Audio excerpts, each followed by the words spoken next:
Hey guys, it's Obsolete here. Today we are going over my top 5 underrated Terraria content mods. These are mods that are going to add new unique bosses, items, biomes, and much more to the game to make your next playthrough a bit more interesting. These mods are not as known as Calamity or Thorium for example, but I feel like they deserve much more attention. With that being said, let's get into the first mod on our list, which is the PinkyMod. Taking the 5th spot on our list, we have the PinkyMod. It adds over 700 new items including weapons and armor, 6 new ores, over 85 new enemies, 9 new bosses that have boss checklist support, over 10 new summons, over 50 new furniture and decor items, various new mechanics and features such as new generated structures, as well as 3 new dimensions or missions you can travel to with a new NPC, which functions almost as separate worlds, and a full story system. The PinkyMod turns Terraria into a huge story-based adventure. It has a lot of work in progress lore for most of the mod, as the mod is heavily story-based. So it's a bit deeper than just defeating bosses and getting better gear, although that part of the game is still there. This mod is very unique with its design, and won't just feel like you're playing another Terraria mod that adds random content to the game. So if you're someone who enjoys the story and getting very deep into what is happening, this mod is definitely for you. Taking the 4th spot on our list, we have the Enigma Mod. This mod adds a new mythic class that makes weapons have 3 different attacks, ranging from having more damage to unique debuffs or more projectiles. A level up system that allows you to gain better stats for defeating bosses based on your class choice. A new way to use potions in the form of permanent buffs. 8 total bosses, 4 in pre-hard mode and 4 during hard mode. 1 new biome, 1 new dimension, and 1 new friendly NPC. The Enigma mod adds a pretty good chunk of content into the game. The level up system makes it so you get more choices on how you want to play the game. Some of the bonuses you get from certain classes range from simple movement speed increases to having an ability that destroys all on-screen projectiles. The Mythic class makes for a very unique playthrough as you can quickly swap between the 3 different modes to best suit your needs. The new dimension the mod adds puts you against all the bosses once again, but this time reworked with new attacks and special gimmicks. This mod is great if you want new mechanics along with a bit of everything else.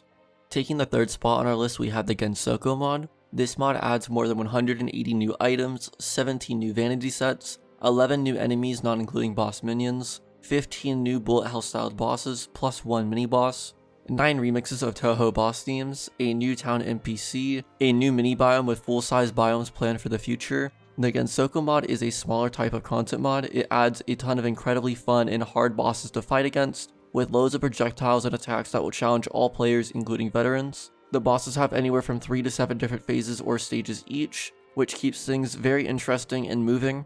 The 15 bosses are also very well scattered around and you won't go a long time before fighting a new modded boss. I would recommend this mod if you are looking for more boss related content than item and gear content, and also don't mind a bit of difficulty within your playthroughs.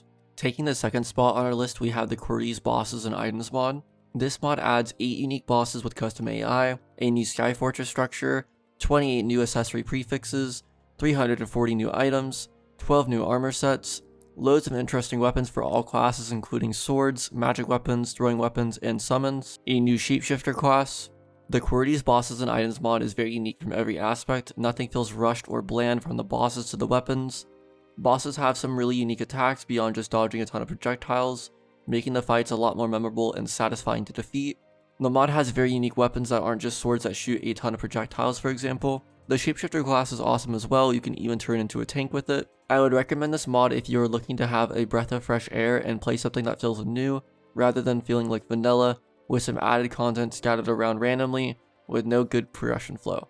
Taking the 1st spot on our list, we have the Mod of Redemption. This mod adds 11 new bosses, 305 NPCs including bosses and mini bosses, 181 new buffs, 11 new mini bosses, over 1,000 new items, 1 new event, 1 new biome, 4 new structures created on world generation, a new druid class, and also new mechanics. The Mod of Redemption is a remastered version of a mod called Mod of Randomness. This mod adds tons of new content that is very well scattered around throughout normal vanilla gameplay. The new structures that are added by the mod are not just visited once and then you forget about it. They open up further as you progress through the game. The bosses are very well designed, with some of them having many different phases and even transformations into other bosses. It also has 4 post-Moonlord bosses, so even after defeating Moonlord, you will have more content to experience. That is all for today's video guys. If you guys did enjoy, make sure to leave a like and consider subscribing if you want to see more Terraria content like this. And also comment down below what you guys thought about my list. Thank you guys for watching.